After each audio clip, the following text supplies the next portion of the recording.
So this has been cooling for a couple of hours and I'm ready to unmold it and see what it looks like. I just tipped it upside down to make it a little easier. So let's see. Oh, okay. So obviously there's extra from the air bubbles, but I can take a hot knife and smooth that out. So I just need to clean this up a little bit. There's a little extra here because it kind of ran underneath, but that is to be expected. So once I get all this cleaned up, we'll see how it looks. So this actually held up pretty well too. It didn't break and it didn't rip anywhere, so if I wanted to, I could save this and make another one. So I've already started cleaning this up a little bit, but you can see how easily this kind of chips away. And I can put all the extra back in my pot to melt for the next time. And I'm also using a paring knife to just take off the extra bits. When I picked this up, I noticed that the bridge of the nose got pinched, so it is much too thin. It's much thinner than my original sculpture because the bowl was too narrow. So what I'll probably do, I could still use this and just build out the bridge of this nose with some clay, but what I'll probably do is get a wider bowl and just reuse this same thing, but I want this part to be wider.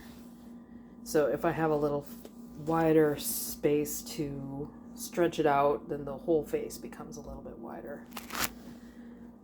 But for now, I'm going to continue to clean up right inside here. There's a little bit of extra wax, but I'm going to finish this up and then debate what to do with it next.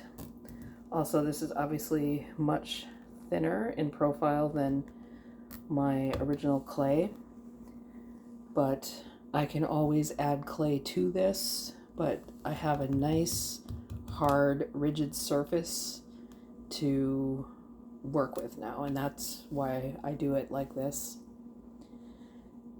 But as I said, I am no expert. There are plenty of people that do casting that are really, really good at it. I'm just kind of bumbling my way through. And also because I'm adding leather to this, like my sculptures are always a little more exaggerated because I'm trying to pull details out of leather, so they're not going to, like, this is not the correct face if I wanted to show it and say, what's the word?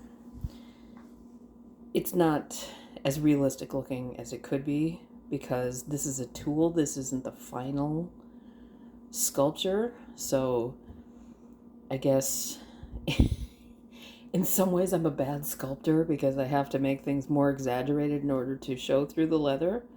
Does that make sense? Is that just an excuse? I don't know. But I'm going to keep working on this, and at some point I will have a new leather sculpture.